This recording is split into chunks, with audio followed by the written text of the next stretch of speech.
him.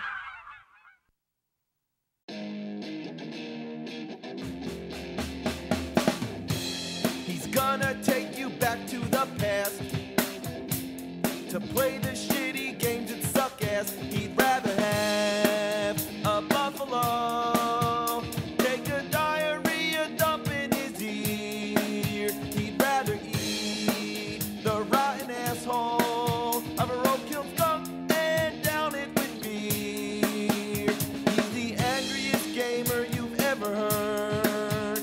He's the angry Nintendo nerd. He's the angry Atari Sega nerd. He's the angry video game nerd. I have been dreading this day for a long time. It's time to play the Zelda CDI games. Now the first two, Link the Faces of Evil and Zelda Wand of Gamelon, were both released on the same day, October 10th, 1993. You can think of them as brother and sister game. I'm going to try out Wand of Gamelon first. To begin with, I thought this might have been an interesting game because you actually play as Zelda, you know, the one who's in the title of every Zelda game. Also, it's a side-scroller, much like in Zelda 2, The Adventure of Link. I've always wondered why Nintendo never made any more Zelda games in this style. So going into this game, I couldn't imagine how bad it would be. Link is seen only in these infamous cartoon cutscenes. Link, go to Gamelon and find my father. Great! I can't wait to bomb some Dodongos! God, way more corny than the Link from the TV series. But these scenes are only the icing on the shit cake. All right, dear.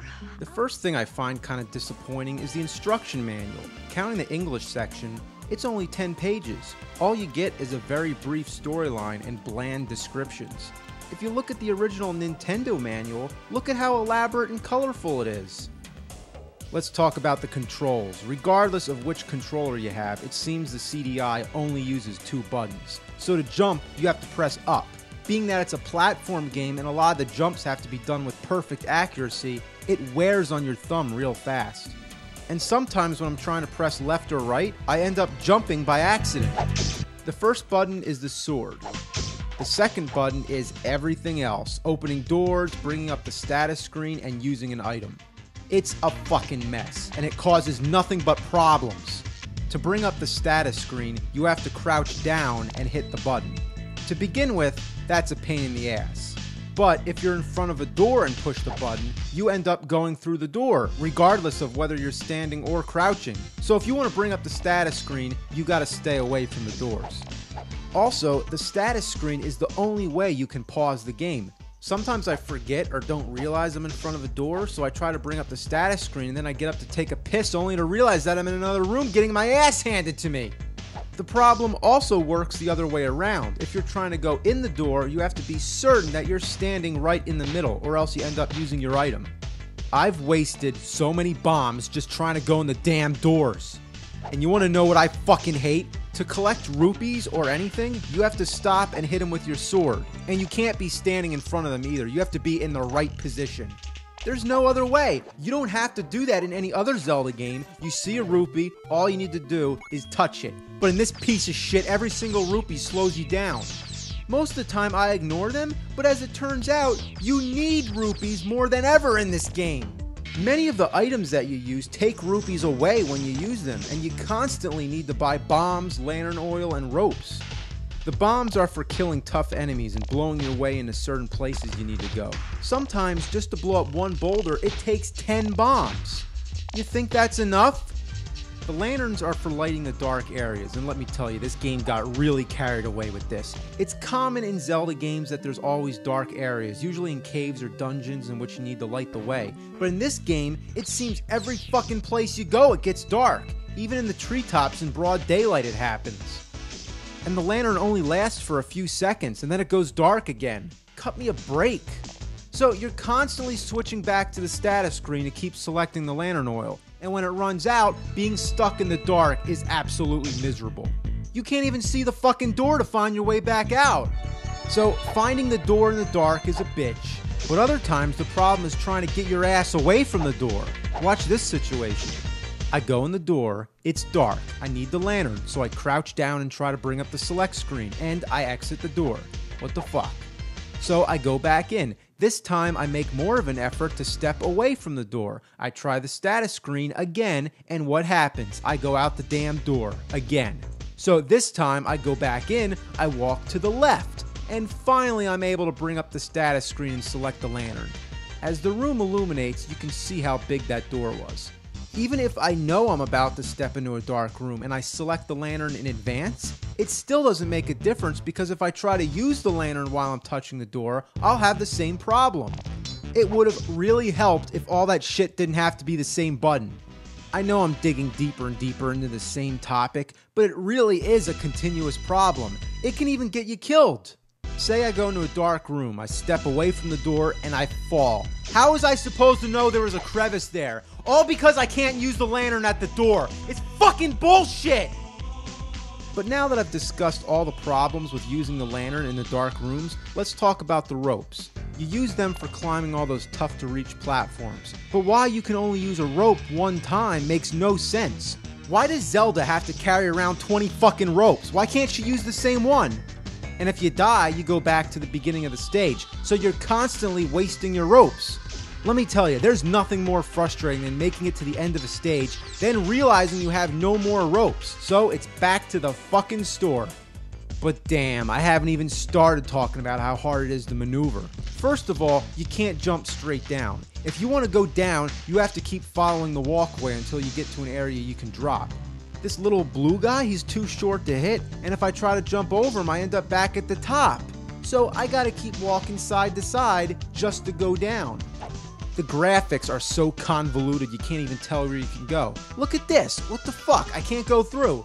So I gotta go to the right, and then down, and then back to the left again. You just have to jump all around until you find which of the rocks you can land on. I found one right here, so just gotta, there we go. It's hard to jump over gaps, even when it seems plain obvious. Oh, come on! You gotta be kidding me! Sometimes a moving platform or crocodile will get in your way. What? That little gap? And sometimes if you jump on a platform, you fall through. How in the holy mother of shit did I miss that branch? It's also strange to get people to talk, you stab them with your sword. I'd give anything for an Arpago's egg. My cakes will burn! Just to hear stupid shit like that. It's real annoying when you're trying to fight enemies and there's someone nearby. You end up hitting them and making them talk. Oh, my. Constantly interrupting your fight. Oh, my. And why is everybody so twisted and scary? Bring some fairy dust and I'll make it a magic cloak. Whoa, whoa. Attacking is awkward. It seems your sword never hits anything. Even if you just keep swatting at the air, your enemies always seem to hit you first. You can only hit what's directly in front of you, but it always seems enemies are coming from high above you or from too low. I swear that more than half the enemies in this game are too short to hit. You always have to be at the precise altitude. Look at this, I can't hit them below the branch, and I can't hit them when I'm on the branch. How do I hit this thing? Come on, you motherfucker, come on! Oh, man. Seriously, what is it with all these bats? All I'm trying to do is get out of the cave, but the bats keep on coming. Fuck! Then there's this part where you walk into a room and there's two assholes throwing spears.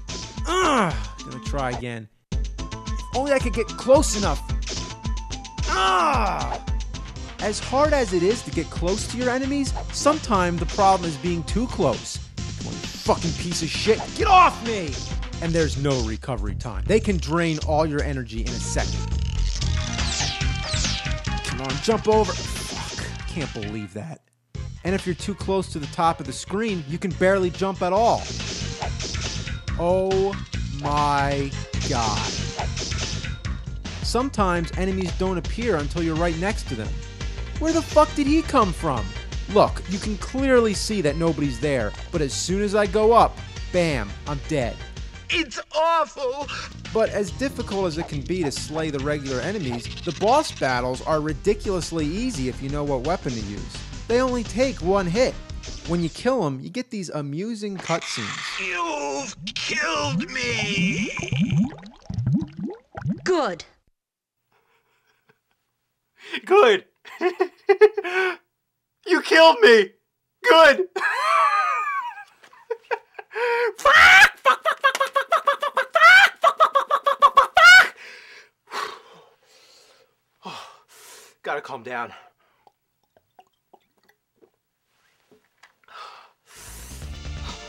Oh man, I'm going completely insane, but I can't quit because I'm up to Ganon. You dare bring light to my lair? You must die! He looks like a joke. He makes the Ganon from the cartoon series look badass. And it's very surreal coming all this way to fight Ganon and then just throwing the Wand of Gamelon at him. That's it. One hit, he's dead. No! You haven't seen the last of me! After you've killed him, they still have the nerve to have spikes falling from the ceiling. Wouldn't that be a shame to kill Ganon only to have a spike drop on your head? Then you rescue the king and Link. What happened? Nothing, Link. We were just about to have a feast. Great! They all yuck it up and everything's fine. Well, in conclusion, some might say that there are redeeming factors to this game. The music's pretty cool, and the graphics are nice and colorful. Some might call it a mixed bag.